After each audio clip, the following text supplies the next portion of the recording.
Guys, good Wednesday morning. My name is Jerry Miller, and welcome to Real Talk with Keith Smith. Thank you kindly for joining us. This show presented by Ross Mortgage, Scott Morris, and the team at Ross Mortgage, a presenting sponsor of the Wednesday edition of Real Talk with Keith Smith here on the I Love Seville Network. In today's show, we are going to bring consistency, sensibility, common sense, and as Taylor said, clarity to you, the viewer and listeners. I am seeing the DMs coming left and right on the OPEC, the cut of production here and how it's going to impact the market. We talked before in our the show. Pre-production meeting. We're starting to get a really, really good feel after 3.5 years of Real Talk with Keith Smith of where the conversation's going to go. Keith has created come up with a good brand for this show where we adapt to the viewers and listeners. He's called it Dealer's Choice. So you, the listener and viewer, are the dealer, and you choose the topics that we discuss today. We are well-read, and we're ready to inform and offer perspective from the street. Perspective from the street. Judah Wickhauer is our director. We give props to the North Star of our network, Judah Wickhauer, J-Dubs, as he's known from Virginia Beach to Northern Virginia and across the Mid-Atlantic. Why don't we go to the four-shot and let's welcome our panel of experts. You know the distinguished gentlemen. We love having them here. You know the talented Scott Morris. We love having him here. That shirt is on point. Gentlemen, I don't know about you guys, but this guy over here is making us feel, oh my God. He wins. Dressed like a freaking model over here. He wins. Taylor Averitte. Am I wrong there, Scott? The man's flossing here. First thing I thought when I saw it, I was like walking into a sharp-dressed crew. Maybe I should have made better choices today. But, Well, we're both Marines. What is being a Marine? 99% perception, 1% reality, true, right? which also, being a Marine gets to tell myself every day you should make better choices. Scotty Morris, I love it. Scotty Morris. Oh, come on now. Johnny Ornelas said, gentlemen, I'm working on that right now at El Mariachi, streaming the show in the restaurant. Love it. As we speak. Johnny, a belated happy birthday. I wished you happy birthday on Facebook, but I wanted to do it now. Happy birthday. We love you guys. El Mariachi in Guadalajara. All right, Judah Wickhauer, let's go to a one-shot on Taylor. The show is yours, my friend. Before we get into the nitty-gritty, introduce yourself to everybody that's watching. Hey everybody, my name's Taylor Averitte. I am a real estate agent with Nest Realty and an undercover Tar Heel in Charlottesville. I love it. North Carolina Tar Heel. I'll tell you what, you guys, how's the football team looking this year? Certainly better than the Wahoos. I think our defense is pretty trash, but our quarterback is slinging. Yeah. Oh my God, he's good. He's throwing ropes. Gentlemen, the questions are coming in fast and furious. Scotty Moe, we'll start with you, my friend. Anywhere you want to go on the Wednesday edition of Real Talk with Keith Smith, the show is yours. So anywhere I want to go. To the theme that I've been trying to stick to, the U.S. 10-year made it up to it hit 4% in the last 8 days. Now, what else has happened is it's come all the way back down to 35.99. I think we're trading somewhere around 3.7 today. Off the top of my head, which is a 16 basis point increase from kind of the run of good days that we had. I think right now is a very important time to trust that your mortgage advisor is knowledgeable of kind of what the market is doing when it comes to locking your rate. The big swings that we've seen, I had a friend of mine who had new construction. He's getting ready to turn it into a permanent loan. And 2 months ago, I was like, dude, we need to start having this, I can lock you at 6 months. Let's talk about this. And he put off right to the day before last Wednesday before we saw 25 when we pushed up near 4% in the U.S. 10-year. At that point, I was like, dude, just pump the brakes. Anything that goes up this fast is going to come back down, and it did. What I'm getting to is I think we're near what the market thinks should be as a peak. This started with Australia, with them only increasing 25 basis points. The UN sending a message to the U.S. saying that your rate increases are strengthening the dollar so much that it's going to cause third world countries to collapse. We are at a point where they may continue to rise the prime rate, but there's going to be more incentive for the government to step in and protect the housing market. Whether that's going back into some bond buying or mortgage-backed securities. But they're going to act before they actually signal on this, because taking that hawkish stance is what's going to keep driving their message towards the inflation without having to back away from it. But they see that there are problems that are being created in the process. So with gas and with the reduction that OPEC is making, they see the worldwide recession as well and don't want to be stuck with a glut of product. So short term, yes, I think gas prices are going to be a huge pain point. But long term, when it comes to how this is actually going to affect you being able to buy a home, I think these are actually good things. That's the first sizzle reel right there for Scotty Morris. Keith Smith, we're going to get you to jump in. Taylor, we're going to get you to jump in. We got commentary coming in from the street. Michael Buchensky of First Heritage agrees with you. Here's what he says. I love that dude. If that dude's agreeing with me, I'm on the right track. Coach Buchensky, he says Barry Habib, who is well-known mortgage guru, thinks we will see a turnaround in January 2023 with free refinance opportunities. So we would assume rates would drop by then, and all of the 6% and above rate mortgage holders will have a chance for some relief. Barry expects a recession later this year or early 2023, and as such, expects mortgage rates in particular to drop precipitously from their current rates, along with all rates of other asset types. A message you've been consistent about this entire show. I think Barry Habib's a little ahead of the curve. I think we might get some, we'll like air quote reliefs and like say that we'll get closer to, we'll still be quoting in the low sixes, mid fives, probably, if we're going to call that relief. I think that the fives is still probably a little ambitious. Through then, Barry's a guru and I'm just Scott Morris, but Marvelous. I Scott will Morris. say that I think it takes, I've been calling first quarter next year, beginning of second quarter next year. I'm gonna stick to that. Okay. Keith Smith, jump in here. Then Taylor, your first take after Keith. So I'll tell you what, I'm going to defer to Taylor here because I come from this with the lens of age, right, and the lens of 3.5 decades. But for somebody, The hidden Tar Heel is like Tar Heel graduate UVA comm school. Like so this is who we want to be. Don't set me up for failure, Scott. so thank you for stealing my thunder, because that's where I was going with that.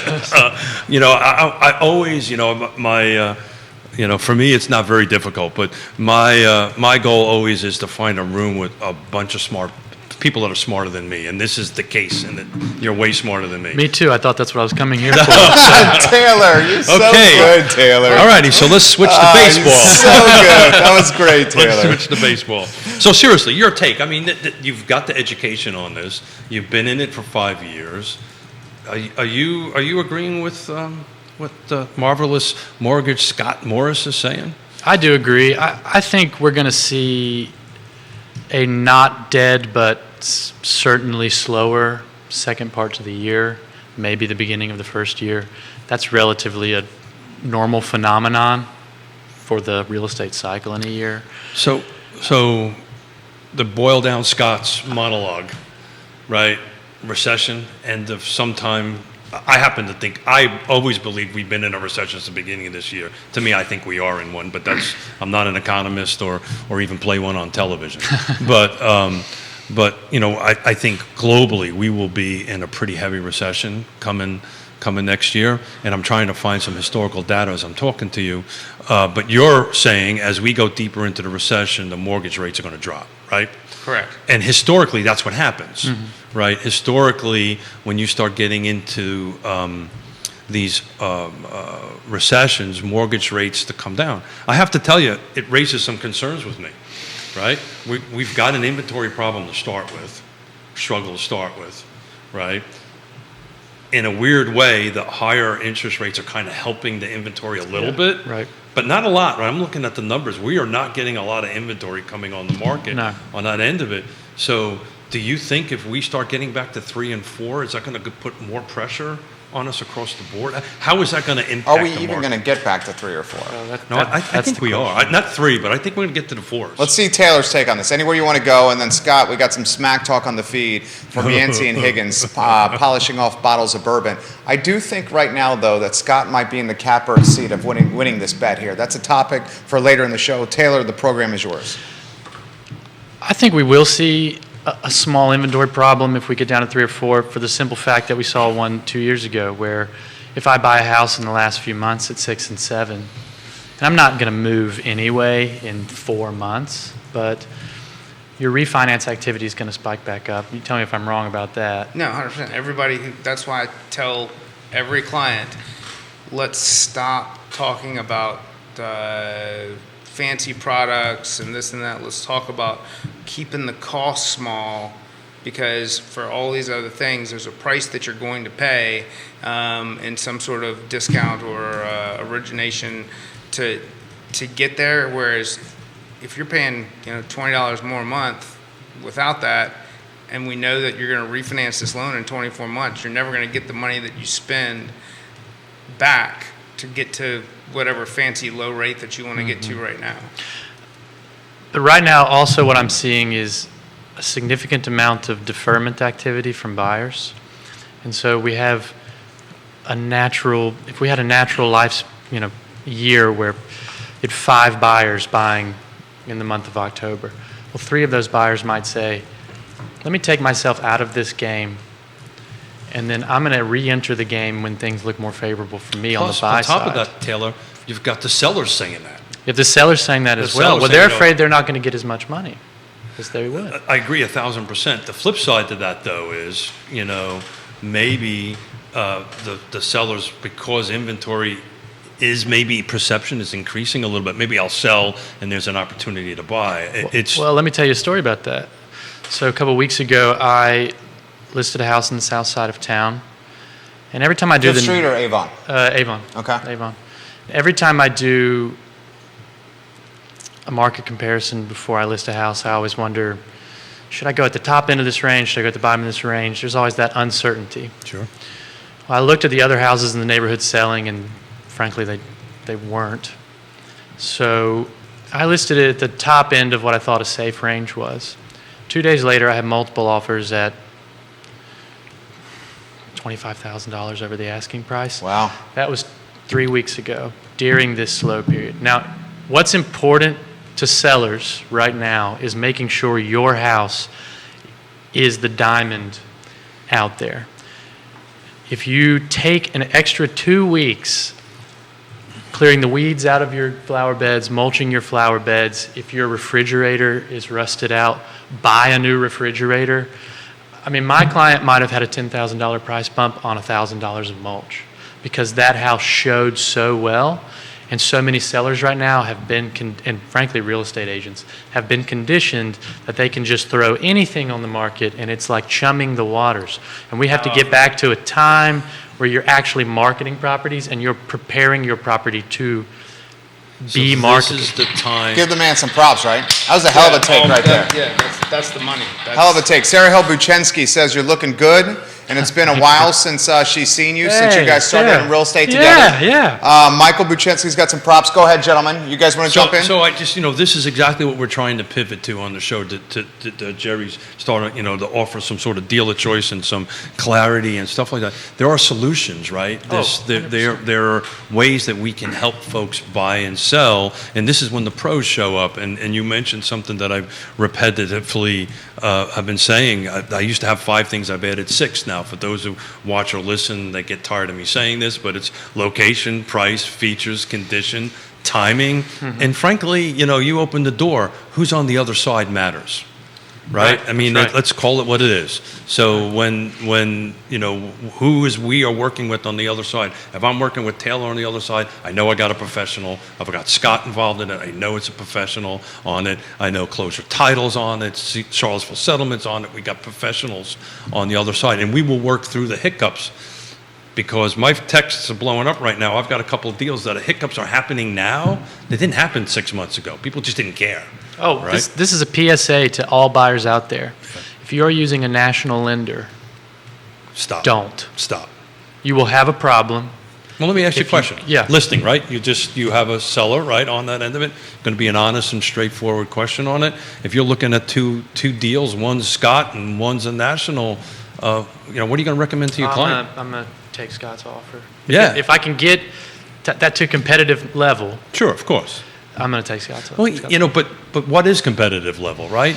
You know, if it's some digital, you know, Uncle iPhone thing, Yeah. and you got nobody to talk to, instead you call Scott and say, look, I got a problem, and we get it fixed, that is worth a ton of money. Oh, it's worth a ton of money and time. I got a call on Sunday morning. Hey, I got a pre-approval from Rocket. Some stuff seems weird. Can you talk to these people? Talk to them over the phone, get application. There's self-employment there. Husband has no credit score. There's a way to structure this and get it done, but with the loan program that the agent was sent, it would not work that way.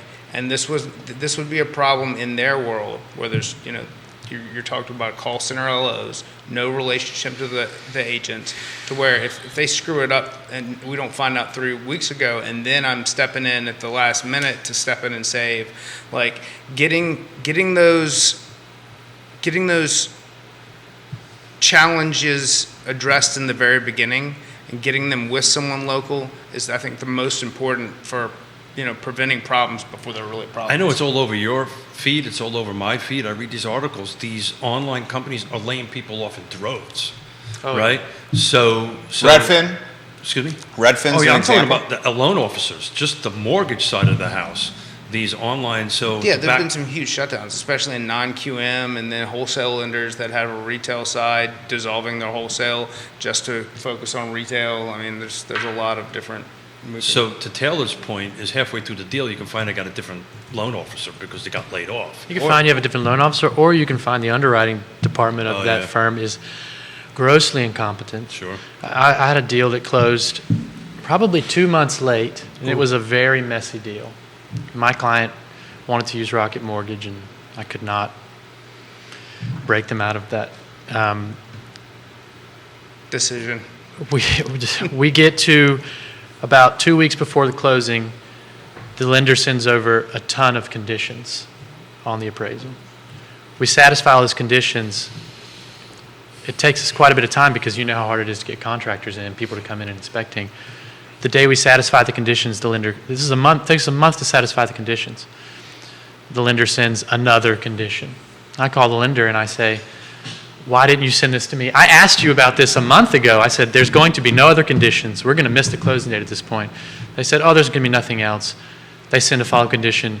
They have no power with their underwriting department to do anything. They have no influence. They're just somebody sitting in office, probably not even the loan officer. It's like a loan officer liaison. You call your point of contact. I have to call the loan officer about that. You are the loan officer. I've called you. No, I'm the loan officer liaison. And not just that, Navy Fed is also notoriously impossible. So let's It's talk about impossible. the skills that you needed to keep the deal together, because not only are you managing your buyer, you need to now manage the seller's expectations and the seller's agent. So Yes. talk about the skills that you needed to do that, because that's where we are in the market right now. Yeah. You've got to have these skills. Well, I want to give my clients a real huge shout out. Sure. They are. But you need to keep the seller in the game, right? Well, so I'm giving my clients, the seller was the one that it took some skill to handle. Sure. But my clients are military folks, incredibly level-headed and very business-oriented, and did not panic one time, which is important to remember as a buyer or a seller in the process. This is a business decision. It's unemotional for the most part. It's kind of important. Well, it's emotional in terms of emotional. This is your home, but people aren't trying to take one over on you on the other side, like we often interpret it to but be. even when we go through the process, from most of the, I've done quite a few agent loans and or heard them dealing with like a personal purchase. It's like there's a level of all of a sudden emotional and anxiety. I have to admit that I was pretty stressed out when I bought a house too. That weighs Yeah. on the scale, even though that you've made the sausage. Sure. I used to sure. not have gray hair until I started. Hold it, that might have been my daughter's. I retract that statement. But to your point, making sure you're working with somebody on the other side. I was working with another nest agent. Yeah, good. And she's excellent. We give a shout So out. we communicated. We communicated, honest, open There you go. communication. That's it. when I'm dealing with another agent, unemotional with that agent, just factual, unemotional, polite. And this part of the Communication. skill, and I know, just getting to know you for the first time really in depth here at the He's a moment. pro. Asking the right questions is a huge skill. Sometimes, and people, we have to ask the right questions, right? If we ask the right questions, we can help with the right answer. That's right. That's right. A lot of comments coming in, guys. So let's go to the feed. Sarah echoes what you're saying, and Scott, you're going to love to hear this about using the local lender. She's 100% emphasizing that. Kevin Yancey wants us to talk about the National Association of Realtors report, where last month, I think it was 35% of the deals were done in cash. Yeah. A cash scenario. He has concerns with that. Buchensky says this, Coach, a 2-1 buy down is an excellent program for this market. If you think the home will appraise for higher, we can increase the sales price and incorporate a buy down. This has to be paid by the sellers. It's a 2-1 buy down, which basically gives you a 2% lower rate in the first year, 1% lower rate in the second year. Then the rate goes to what it would have been. So for example, if we lock you at 7, the first year rate is 5, the second year rate is 6, and then third year rate is going forward is 7. This gives the client 24 months to refinance a $400,000 purchase with 20% down. The start rate is 7%, no points. So the first year payment rate would be 5%, second year would be 6%. We would need to increase the sales price by $7,100, which is the cost to buy down. First year principal and interest would be $1,017. Second year principal would be $1,918. These are the type of ideas we were talking about on Monday. Coach, thanks for making us better. I have on the show called the 2-1 a gimmick, and I stand behind that from a math perspective of if you get that same amount of concessions, then either rolled into a combination of concessions for closing costs and reduction in sales price, it's a wash. Now, however, I have changed my tune a little bit because I think it is a fantastic tool for the listing agent to advertise in the place of a reduction to draw more unique attention to the property. Like instead of saying, knowing that you're gonna have to reduce, or if you know that you're gonna have to reduce and kind of come up with something else because you had a tough seller stuck to the top of the price point, not getting a lot of action, to go in and add into the listing description, or like a flyer that I put out, whatever, seller will contribute to 2-1 buy down, lowering interest rate for borrower. I think that's a great marketing tool because it's got to come from the seller to make sense. But if you take the money and you reduce the price and you pay the higher rate, you're still coming out. So I'm going to push back a little bit, and I love you to death on that. I'm good with the seller concessions, to help for closing costs. I'm good with the 2-1 buy down. Adjusting the price, kind of impacts the whole market, right? So then it'll start getting into what we were talking about on Monday, quarter over quarter price drop. I'll pull up 20 listings right now that are over $500,000 that are starting to run days on market because they're overpriced. They're overpriced. That's my point. They're my overpriced. point is but you know that you're going to have to be making an adjustment no matter what. He's talking about comps for future sales. I understand That's what he's exactly talking about. what he's saying. I'm talking about using this 2-1 as I just think a that's marketing a freaking idea. great idea. I think it's good. And we've been talking on this on our pre-production show and going forward, everybody, this, I'm going to go back to this. This 10% reduction of OPEC is going to impact us. Should we talk about that? I'm getting that from Kevin Higgins in Greenwood. I'm getting it Bob Yarborough, the king of Redfields. Bob Yarborough, you put this on our radar. Let's go ahead and talk about this. Who wants to set the stage on? We need to set the stage on who, what, when, where, why first. I'll let you take that. Okay, Sir. Scott, you want to start on this? Let's do this for the viewers and listeners. What's happening with OPEC from like a 7th grade standpoint? But I want to add a twist to that a little bit. You need to think about that, and we need to pray for all the folks down in Florida. But you kind of also have to tie the two together, and that's where I think the slippery slope is what the impact of the hurricane on our market in Florida plus this oil. Why don't I go? I'll go Florida. I'm not going to combine the two. I'll jump on OPEC. Okay, you go OPEC. I'll go Florida Hurricane Ian. Okay. OPEC has been pushed and pushed and pushed to increase production to lower the cost of oil.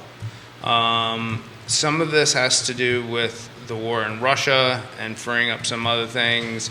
We're already tapped into our national reserves.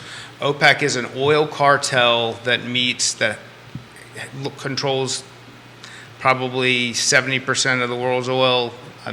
I could be wrong. I kind of It's a large It's a lot. a big number. All you had to do is live through the 70s to understand that. And That's what's coming on the feed. Yeah.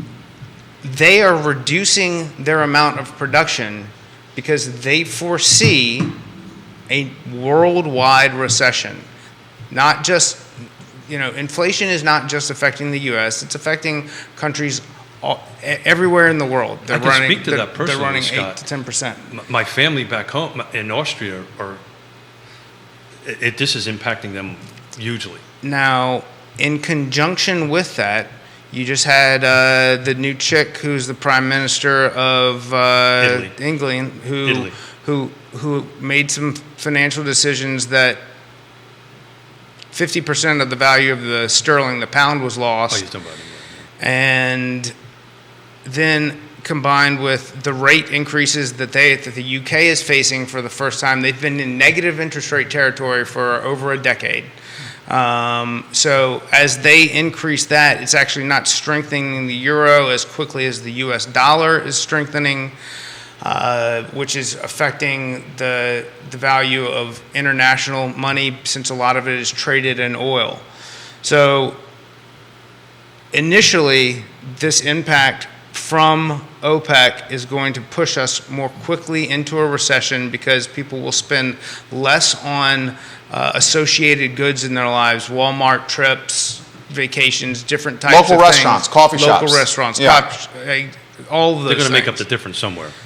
Typically, your tertiary, your secondary spending goes in after you've paid for your place to live and how you get to work. So, however, once we get into the recession, or Really officially, into it. Yeah. I think we're already there, but We all do. once institutional money starts buying back into bonds, that's going to drive the U.S. 10-year back down into the 2x territory and put mortgage rates in the 4s. As that is all occurring, going into next, none of this stuff happens as fast as people predict it to, and it typically doesn't slow down. Every libertarian, whomever was screaming inflation, inflation, inflation, as soon as all the COVID spending started. And it took a while to get there, but we got there, we're here. Now we're trying to figure out how to get to the other side of it. That's just budgeting 101, right? So when everything fell in March of 2020, you could buy a 55-gallon barrel of oil, or as much oil as your heart can, when they talk about it in barrels, and put it in your garage and been paid $35 a barrel because the economies across the world were shut down. So are we going back there, you We're think? not going back there, Okay. but we're the reason that they're reducing their production is because they don't want to be stuck with a bunch of excess. My father-in-law used to actually be on OPEC. But he's been passed for many, many years. I think this is about OPEC. So the thing you got to weave into this is OPEC X includes Russia, right? And so I think what they're trying to do is trying to drive this dollar per barrel up over a buck, 100, 120. Okay, well, time will tell, but I think that's what the play is here. Here's the problem. Here's it in a nutshell. But it impacts us. Oil production cut down. Yeah. Oil production down. Gas up. Demand is going to stay the same. Prices are going to go up. Gas The up. concern is outer counties, other side of the mountain, driving to the epicenter of employment, Charlottesville City, it's going to be more expensive. Okay, so Does then that we- soften so real then we- estate? That's a concern. But that helps us get to lower rates. So if we get to lower rates, does the lower rates balance out the It gap? does, but in the short term, there's pain points. We're going. Yes, and we are going to The go question through is how long that payment's That going to be. is the thing. And here's the 6 follow-up. months. 6 months is Scott's call. What are we betting? I already bet my mustache. I can't bet it anymore. Here's a follow-up. Then we got to get Taylor in the You mix. got The some follow-up, and then eyebrows. we got to get Taylor in the mix. I'm going to give you guys one paragraph on the impact of Hurricane Ian. We stipulate this so we cannot be taken out of context. We are sympathetic and Absolutely. empathetic of anyone that had destruction of their homes in Florida. Okay? Just because we're talking about the financial impact of this hurricane does not mean we're not sympathetic to these folks. Okay? I should not be taken out of context. And I said send that. money, please, to Yeah. help the folks down. So- Actually, after the show, I've got a friend, his name is Brent McNay. He runs a company called Brenco Solutions. Does, huge 35 renovations going at a time, just amazing dude. Helps me solve all sorts of problems. He has taken a portion of his trucks, crews, everything, and sent to Florida. I'll share like the either GoFundMe or Cash App. There's a or microcosm something. of what we're talking about right That's there. exactly The right. labor heading to Florida and the impact it's going to have on construction and remodeling locally. Here's the nitty gritty, then Taylor gets in the mix. According to CoreLogic's report, along the Florida Gulf Coast, a total of 1,044,412 single-family and multifamily homes were at a potential risk of storm surge damage, with a reconstruction cost value, RCV, of about $258 billion. And I got to tell you, when it's all said and done, that number is going to double. Continue, and he's right, Keith's right. Additionally, 7,201,572 single-family and multifamily residents with a combined reconstruction cost value of $1.6 trillion are within the moderate and high flash flood risk bands. So here's the nitty-gritty, 7th grade language. Taylor, you jump in. Hurricane Ian destroyed a bunch of homes. Because there's a ton of destruction, this is going to drive up the cost of goods. Lumber, for example, because they need a ton of it to rebuild these homes and get them remodeled. Labor. Furthermore, labor in the Mid-Atlantic, the Southeast region, wherever you want to call it, is going to be sprinting to this area because that's where the jobs are. If the labor sprints to that area locally, Central Virginia, how will that impact labor options? If there's not a lot of people working on construction locally, then the people that stay have the leverage with their employer, which then drives up the cost of labor. The GCs, the contractors, the builders pass that on to the customers. That's it in 7th grade language. Taylor, the show is yours. I mean, from that synopsis, it doesn't sound like the prices are going to go down, even in the outside counties. And the other question is, what's the substitutable good from a house in the outside counties, especially within certain market segments? I mean, if you have a pre-qualification of $300,000, you say, well, I now don't want to drive. But then what's your alternative? What's been the alternative? Renting? And what's going to happen with that? I don't.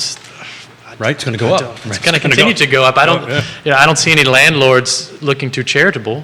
That's a very good point. In fact, I put this on Twitter, then we'll throw this back to Taylor. This was in a conversation with John Blair, town attorney in Stanton. I love John Blair. Higher rates, interest rates, means less home buyers. Less home buyers means more renters. More renters means more rental demand. More rental demand and a finite rental options means finite rental options, landlords have the leverage. Landlords with leverage means rising rental rates. Taylor, back to you, sir. I think it's kind of what you're describing here is certain market segments are being affected in different ways than other market segments. Cash buyers buying investment properties, those properties are going to, that's going to brace. Those are going to continue to be valuable, even more valuable, because they're going to cash flow at increasingly high prices. Your entry-level home in the city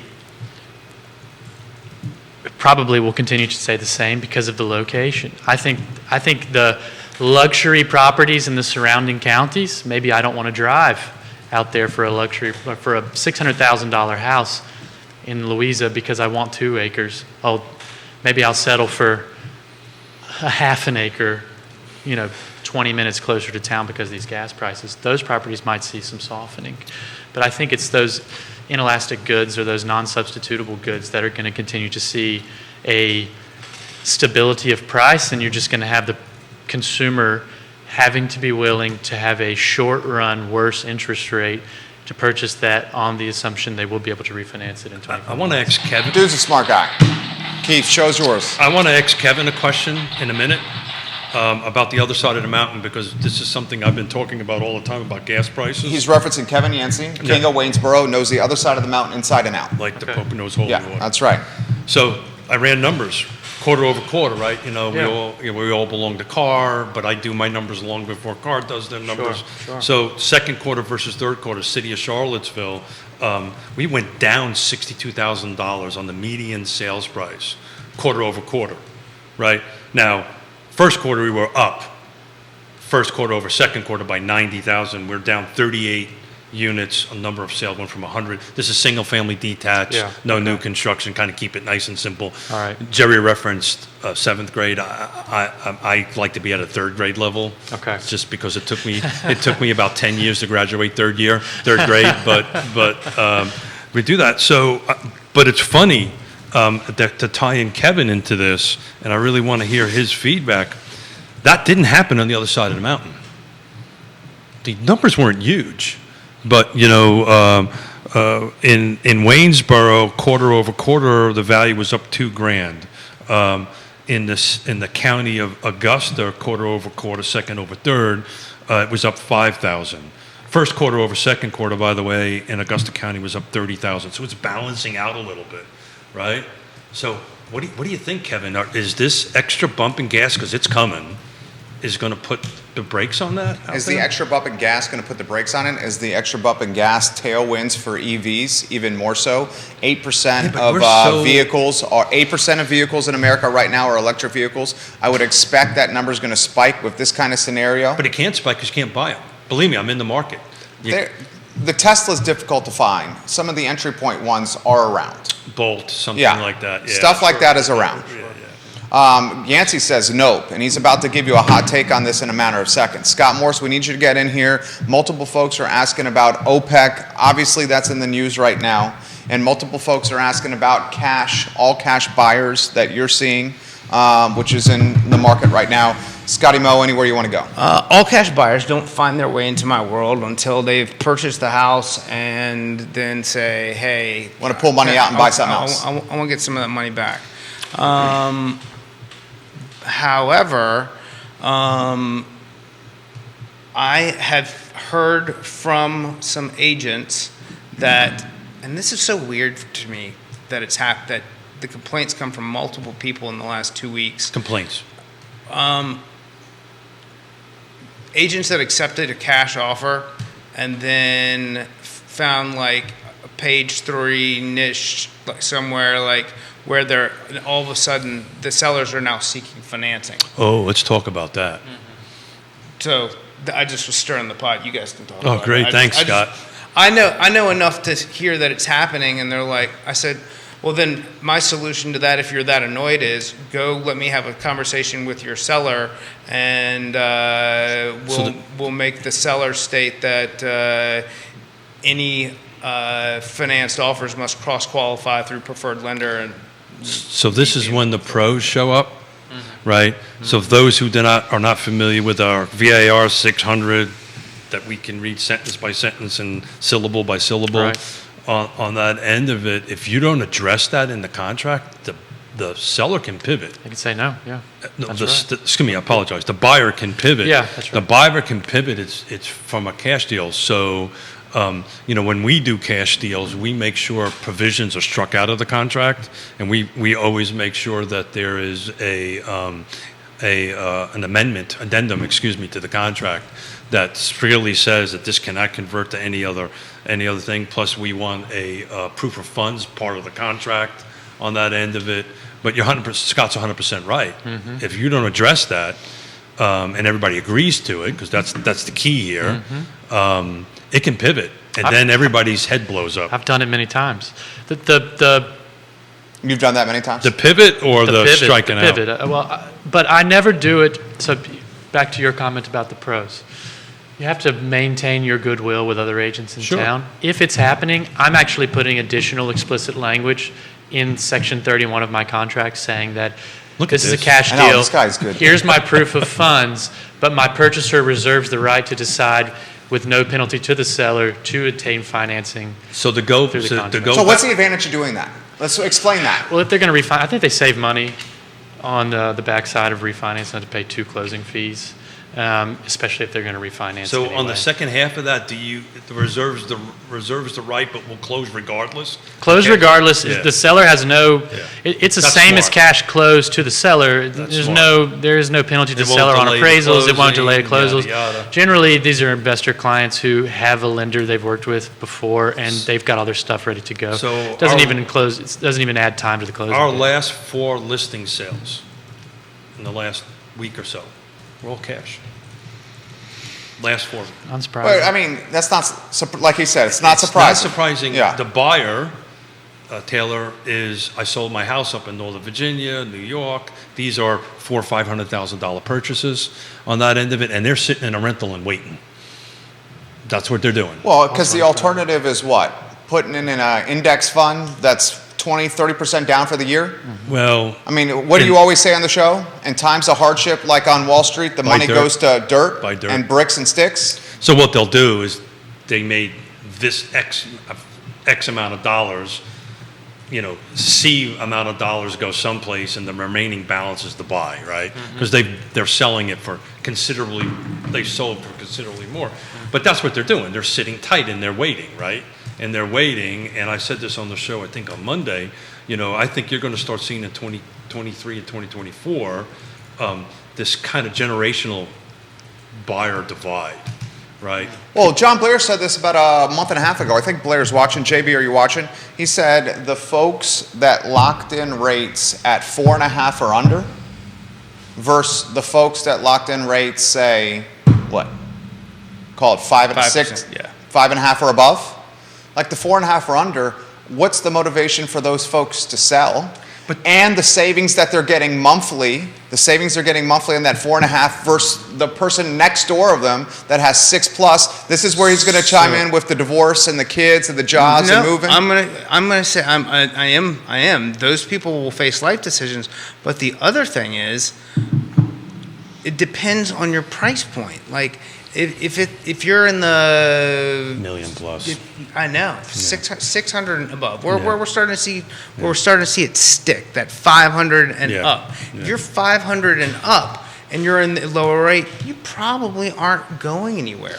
Well, But if you're in that move up range and you've built this equity, and think about the age, think about the mentality, the Hey, reason that I'm sitting people- here. Well, neither one of us are 27 anymore, bro.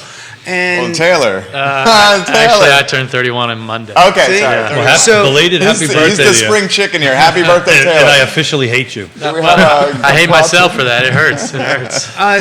it hurts. He's so young. Like, come on, stop. But the people who Kevin, help me out here, brother. 4 Kevin, years help me ago out. purchased at that 4.5, and now they've got, let's say we get a 10, 20% reduction. They're still sitting on a pile of equity that that takes them into their next house.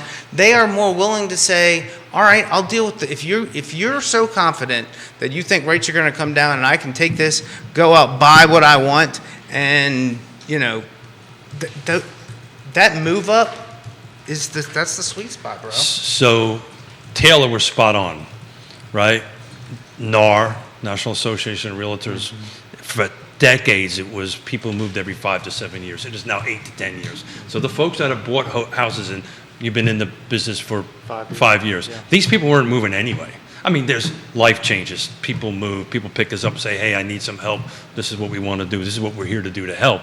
But that buyer really isn't going to go ahead and sell statistically, right, statistically, for, 10 years or 5 years. In my case, 20 years. Mrs. Smith's been trying to get me to move forever, and I've been saying Here's a follow-up. Here's a follow-up on this.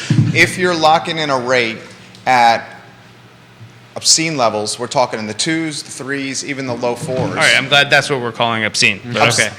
What is obscene? Is that fair? No, I thought we were going to go like 7%. Yeah. Like, Obscene levels, the 2s, the 3s, the 4s. I mean, anomaly rates, historical anomalies, let's call them, not the norms. The norms are the upper 5s, the 6s, and the 7s. Let's cut to the chase. That's the norm. It's just the buyer and seller got trained on obscene levels of 2s and 3s and said, oh my gosh, that's what it should be, when that's not the case. We were saying that for a year. Years. Years and a half, yeah.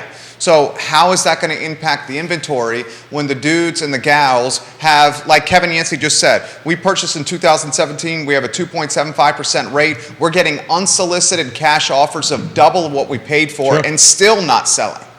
Because where's he going to go? Because he's in paradise. So, that's a So whole different story. let me bring some of what was described as my angry elf energy from last week's show. Who said that? Whoa. Let's talk about who said Was that. that better half? Personal, Better half? no. Okay. Personal friend. Personal friend. That's a good friend. It's a good friend, right? That is a good friend. Yeah. I want friends like that. It was constructive criticism. Exactly. That's the kind of friend I want, though. I just And won't be able to. That image of elf, of you being elf. Oh, dude, Halloween. That's it. We got Halloween. It's a straight shooter, is what he has. Yeah. That's what I want. Halloween outfit for you now. So with that, what's coming that we're going to deal with for the recession, and we talk about inventory, there's hopefully going to be people who there's already an increase in delinquencies. That is going to get worse between now and April. And because with the Fed continuing to raise short-term interest, in 2018, one of the main stories or narratives about the U.S. was low savings, high credit, and balances. Low savings balances, high credit balances. As people went through good times, they took on things that maybe they may not be able to manage through some difficulty, and we're going to see more delinquencies. It is not going to be like what we saw during the Great Unpleasantness. However, it's going to occur. And the people who can take advantage and sell before that turns into like negotiations with the bank, So you got to reach out to a trusted advisor. You got reach out to yes. get on the phone, go, hey, I've got myself in some trouble. How do we get out of it? Because the bank is much more willing to force the issue now because the bank realizes the market is still relatively hot. So they're going to say, hey, you're 31 days behind on your mortgage. Let's list this house immediately. It's very different than 2008, 2009, where there were for sale signs everywhere. So this to make clarity here, right? Because it's one who has lived through this, one who's had this happen to them before. You need to reach out to Taylor or a trusted advisor or Scott before you hit 31 days. You're talking at like day 5 behind. If you know, you've got, cause something I've been talking about, the next big thing I'm worried about is unemployment, because once that starts climbing up, everything that we've got going on right now is just going to blow up. But So when you say, but you mean national statistics, or are you talking about locally? Look, the folks that are listening to our show and all that stuff is local. We can talk national, but I'm kind of speaking locally. Okay. So if you, look, I've lost $17 million last going around. My problem was I thought I could fix it. Right? Thought I could fix this. Mm-hmm. Guess what? I couldn't. Right?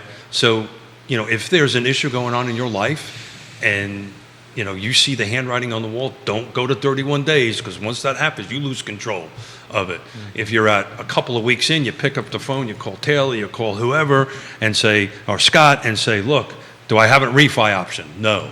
Hey man, we better put this house on the market. And before the bank gets involved in it. Once the bank, I'm telling you folks, once the banks get involved in it, it's a nightmare. The unpleasantness rises exponentially. So Neil Williamson coined the time of great unpleasantness because I couldn't come up with a term that didn't make me cry on it. So he came up with that. But look, to your point, Taylor, I've got numbers going back third quarter over third quarter over third quarter, year over year. Okay. So third quarter in 2018, the median sales price, single family detached, no new construction in the city of Charlottesville was $360. This quarter it was $455. That's a $65,000 delta, positive delta, and that's including the $21,000 we just lost. Right on that end of it. So to your point, people are buying, people are holding. I think long term, I know long term, real estate increases in value. You just got to sit and buy and hold. Mike says, look, with INGIC, UVA, the hospitals, the government jobs, the IT, the booze venues, which we talked about last week, there are a ton of jobs. And we're fortunate. We're somewhat insulated from some of these national trends, and he's exactly right. That's what Scott's been saying as well. You certainly have been saying that as well. a lot of folks on the feed. Let's go to Michael Plecker. Yes, Realty Partners, Michael Hey, Plecker. Michael. He said, I was told rates would not get into the 6 this year when I said last spring it would. I've He was also right. been told rates will not get close to 8% by 2024. Last week, the 30-year fix pushed 7.5% by the second quarter, because we currently have no one that is capable of getting inflation under control. Just my 2 cents. Having said that, when we do get more inventory, inflation stabilizes and energy costs come down, homeowners can refi. Michael Plecker also says this, one of the Shenandoah Valley's finest catchers, a backstop in the New York Mets farm system. Plecker says he loves when I say that. I know he does. Plecker, that's why I say I'm it. going to see him tomorrow. That's right, He's going to have a grin like I know, that he all loves day that. long. Plecker also says, we're begging OPEC for production while shutting our U.S.-owned production down. Fuel prices were headed up drastically before Putin made his move. The lunatics are running the asylum. Plecker, I love when you throw a little bit of the politics in there. Smith over there cringes a little bit, as you can see. No. He's You'll get direct from Yeah, Mr. Plecker. yes, he does You not. will get direct. And that's what I like about Plecker. But he's Mr. Waynesboro, right? Yeah. That's his whole life over there. That and Kevin and Now he's the king of Fontana. he's the king of Fontana. I'm still thinking if gas goes up, I think you're going to start seeing a slowdown the other side of the mountain. I think no doubt about that. You disagree with us. He disagrees with us because there's finite inventory and price points that are approachable there. That's why you disagree. I think you have to have like A long-term inventory full flatter marketplace. And So the point is, I need to buy a house. I'm going to buy a house because That's what he's saying. I can afford it in Waynesboro and Augusta County right now, at least. I'll say that's decreasingly becoming the case. Greene County, by the way, is the same scenario. Yeah. It's not decreasing at such a rate as that. So that's the next grow on it. Yeah. But talking about the other side of the hill, on that end of it, where am I going to? I'm going to buy. I'm going to do this. My rent's going up double digits, single digits, year over year. And to Scott's point, is I'm just going to buy one less of these tiny lattes that I have a day or 2 days or however many I drink on that end of it, because it's going into fuel, right? Right. My house is That's right. more important That's than right. my extra, where I live, where I raise my family. on that end Elasticity of of good, yeah. So, south and west are drive for affordability.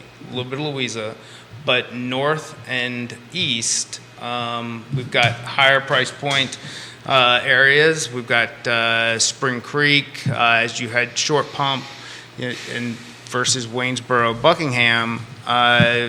There's options in both directions for everybody as far as people choosing to move up and find something nicer that's got a little, but there may be a little bit of distance involved. You brought up Spring Creek. I ran numbers on Sunday, quarter over quarter. I love setting you up for some $132,000 jump, second quarter over third quarter in the sales price.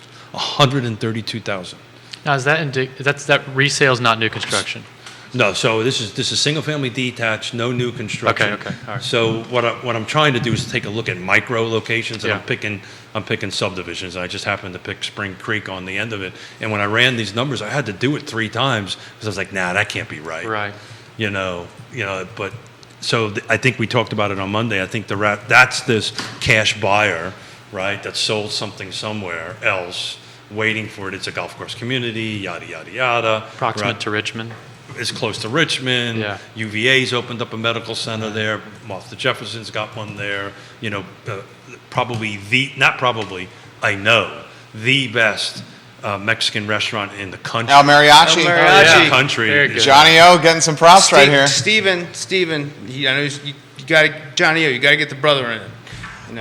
Stephen does all the work, let's face it. Yeah, I'm Oh, telling sorry, you. Johnny. Sorry about that.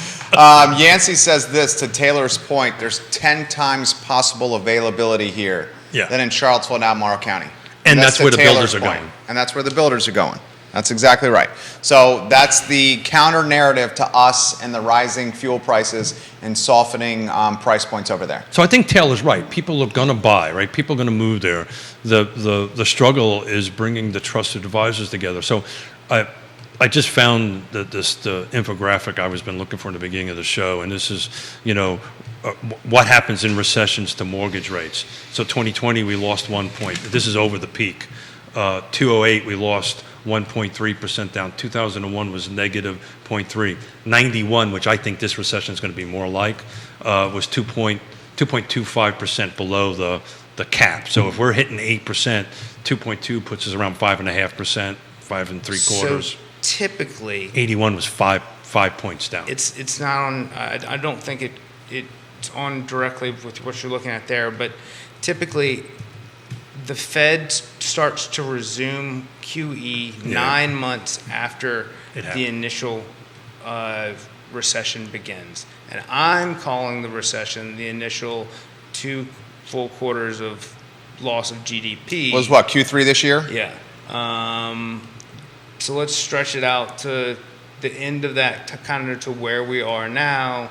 I'm telling you, You're thinking fourth quarter next no, year? no, I'm saying He's saying end Q2, early Q3 next year. beginning Q2 is where, so when we've got, You think they got the guts to do that?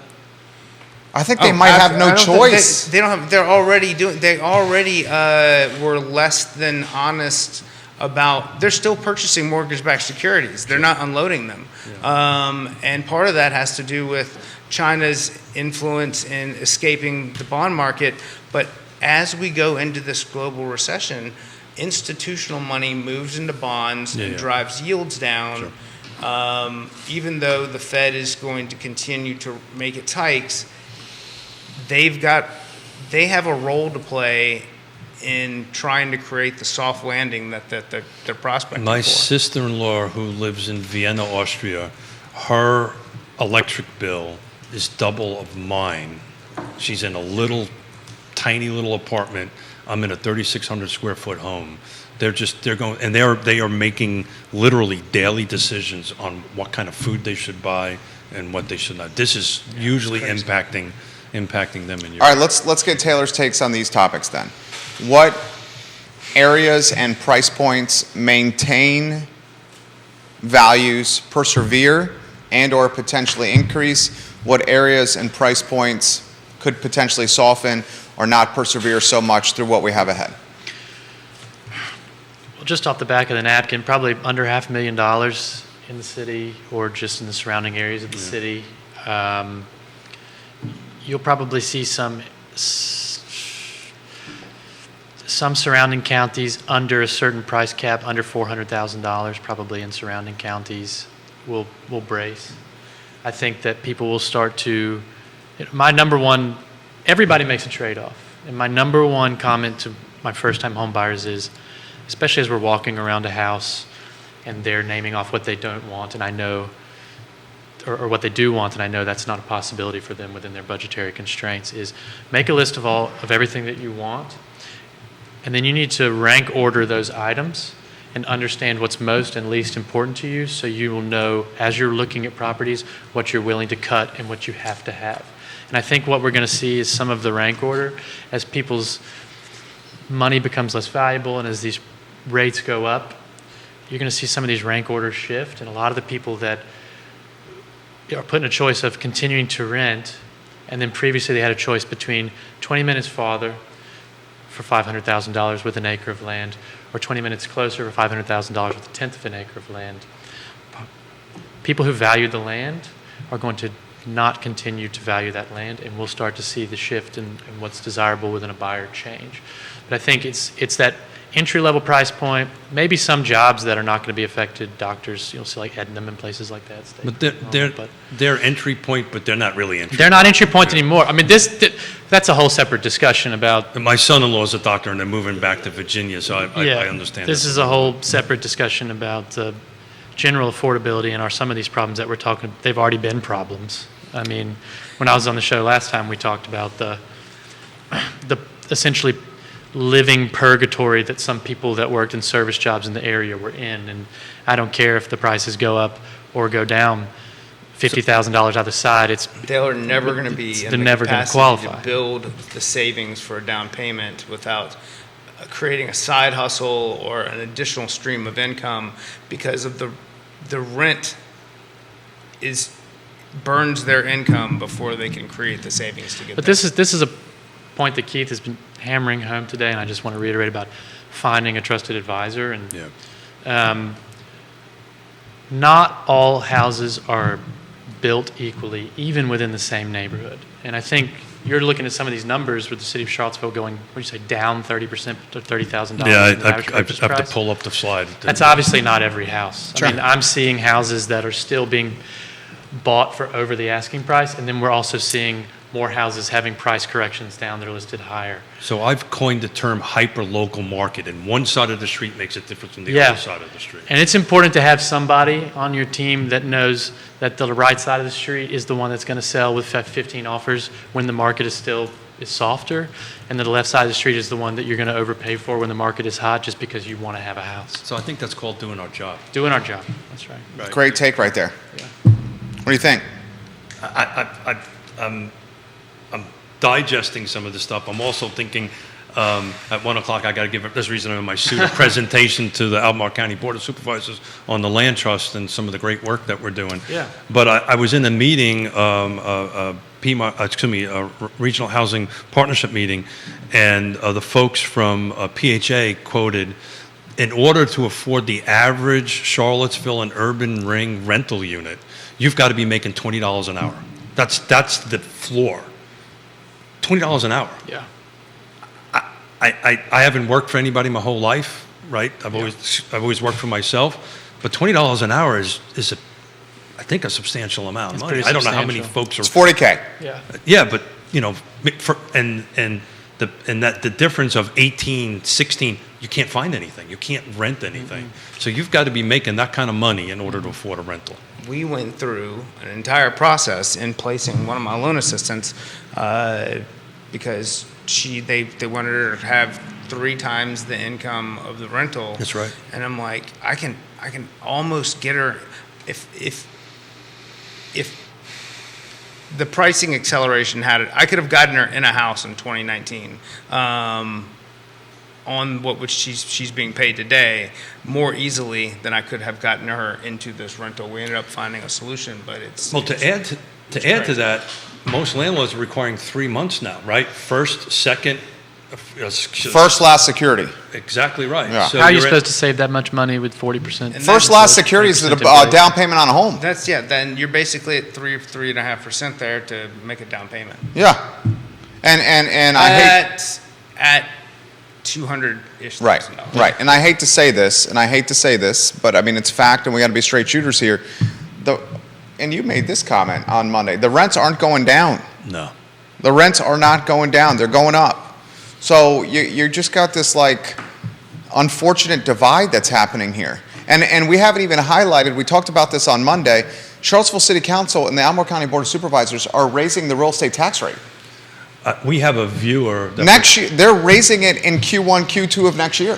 Even 2 or 3 cents is a lot. I'm going to leave her name out of it. We had a viewer that was interacting with us on Monday, called me yesterday, and trying to, out in Fluvanna County, do something for her father who's in bad health conditions, right? And was like, I chair the land trust, right? Greg is vice chair and I chair it. Trying to say, hey, do you have anything to help my father? I don't know what to do. And we talked about it, we walked through, we came up with some solutions. I don't have anything for land trust. We were talking about, hey, maybe you can do an auxiliary dwelling unit. We walked through some ideas to try to help her, which is stuff that we're going to start tackling on the show going forward on some options for folks on that end of it. But at the end of the conversation, I couldn't help her. Talk about a helpless feeling. Oh, I know. Couldn't help her. That's tough, guys. Gentlemen, a lot of comments coming in here. Plecker saying it's going to get worse here. We're highlighting. Plecker with the doomsday. Come on, man. We're highlighting on the show. Is he worried about Virginia Tech football? Is that what he's talking about? He's sharing. It He's should be sharing after a last link. weekend. Yeah, Virginia's the best football Are you team. talking about that maybe? The best football team, and this is a guy who bleeds orange and blue. The best football team in West Virginia and the Commonwealth of Virginia is the football team from Harrisonburg. JMU, baby. JMU, The best football team is JMU. I've got I got a graduate, multi-discipline graduate from that. I helped pay a little bit for that thing. My youngest daughter has a BA and a master's from JMU. Keith is making tackles on the gridiron, evidently, at the I am James not. Madison University football team. No. This puts in the feed here, local group. This is a topic that has many layers to the onion. So Wendell Wood has got the development on High Street.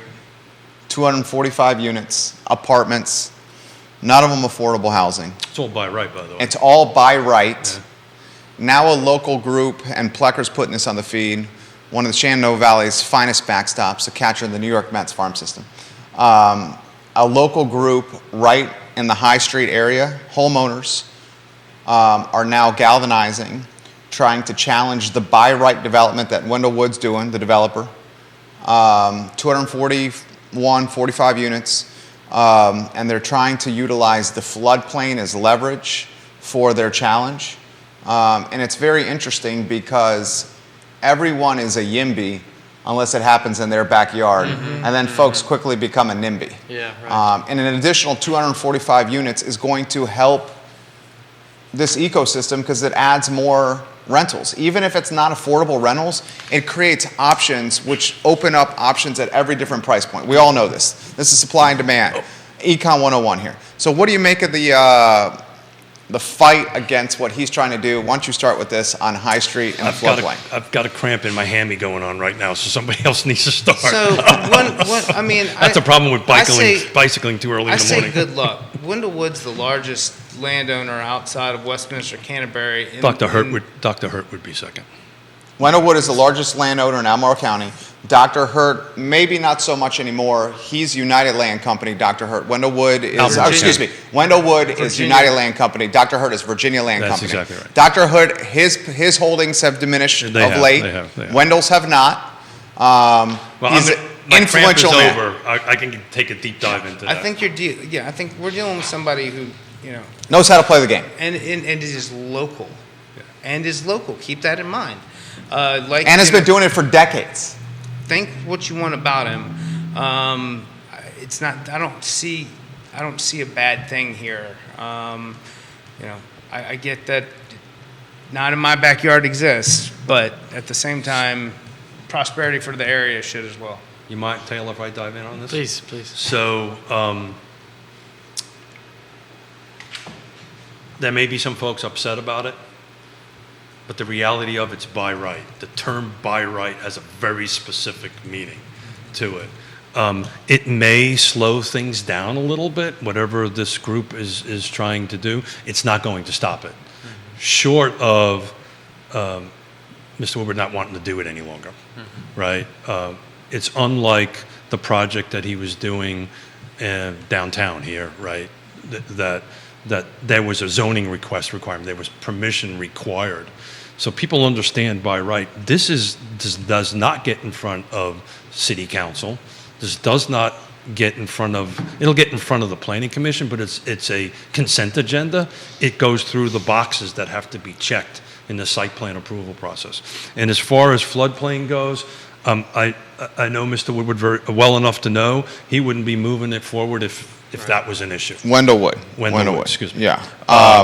Wouldn't go forward to it. And even if it is, it's really simple. You put more than likely, this is going to be what's called a podium construction building. The first level, which is going to be parking, will be concrete. The first floor will be above that. So all the way you get out of floodplain, if that's it, as long as your first floor is above the 100-year floodplain, There you go. you're good.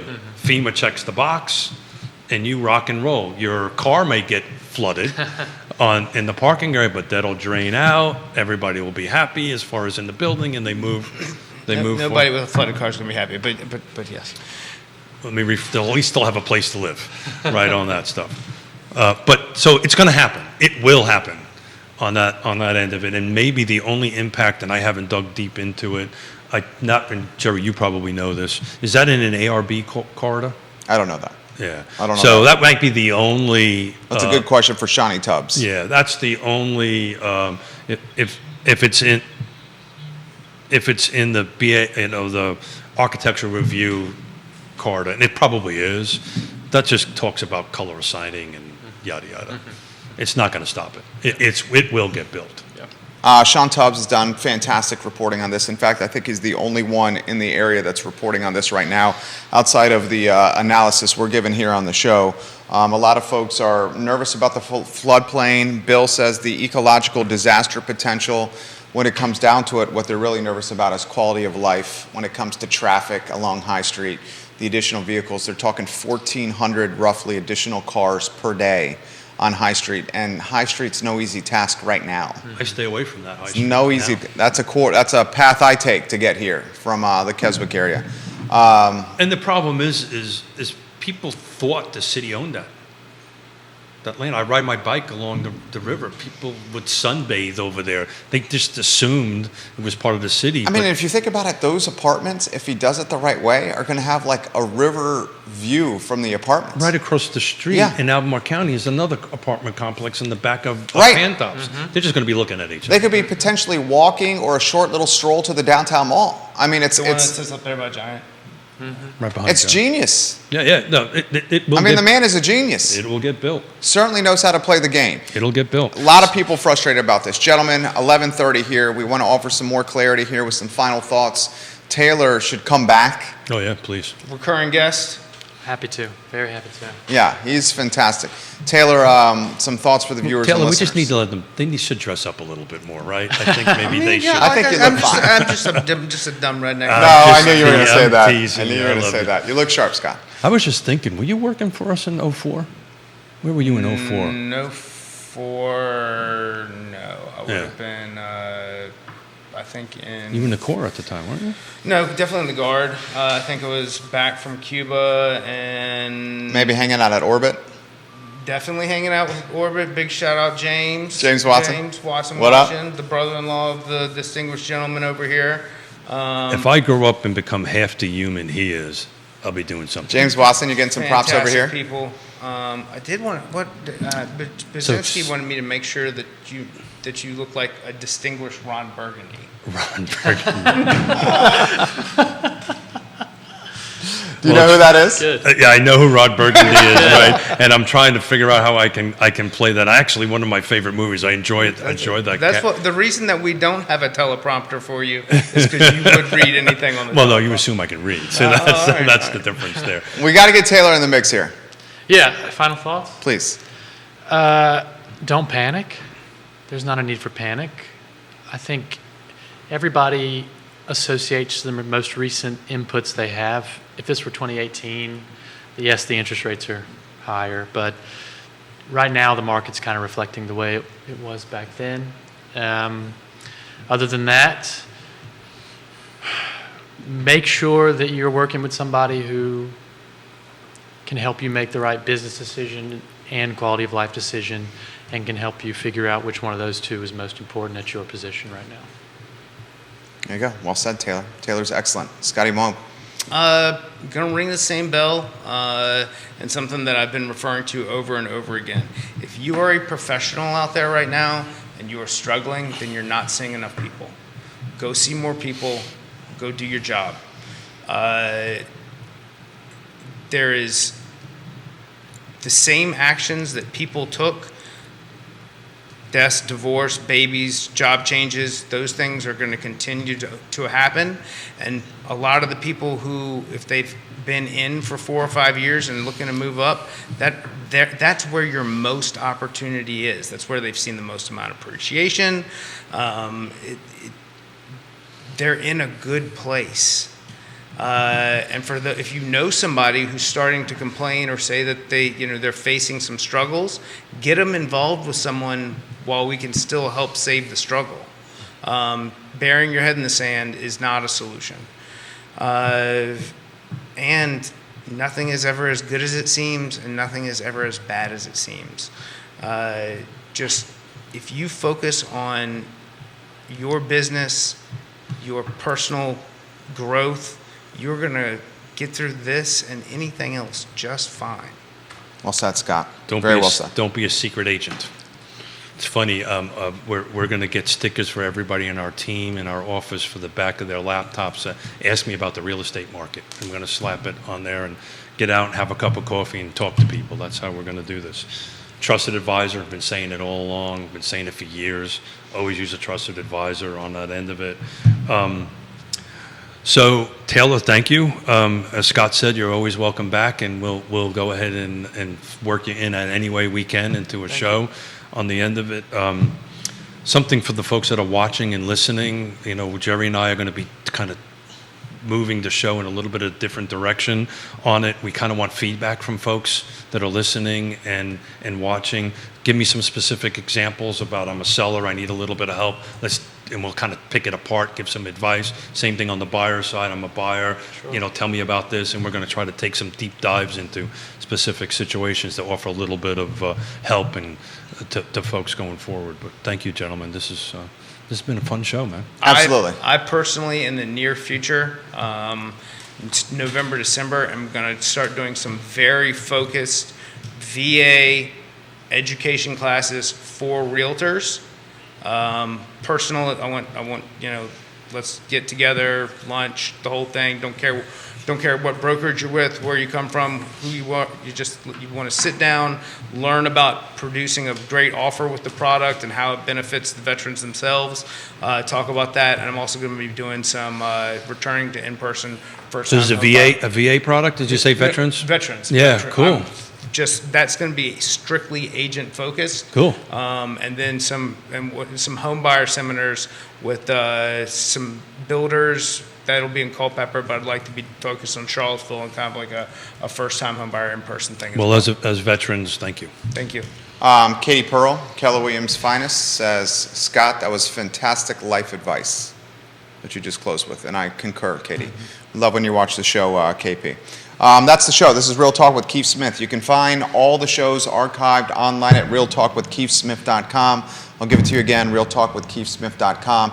The I Love Seville show is up in 54 minutes. Today we have David Toscano, former Charlottesville mayor and a multi-time delegate here in the Commonwealth. He's got a couple of books out, and he's going to give us the nitty-gritty of government in Richmond and Charlottesville as it pertains to inner workings, relationships, economic development, real estate development, and so much more. It's going to be an interview you don't want to miss. Judah Wickhauer, Keith Smith, Scott Morris, Taylor Averitte. I'm Jerry Miller. Real Talk with Keith Smith, presented by Ross Mortgage. So long, everybody. Well done, gentlemen. Tell us when the mics are on. Thank you, guys. Thank you.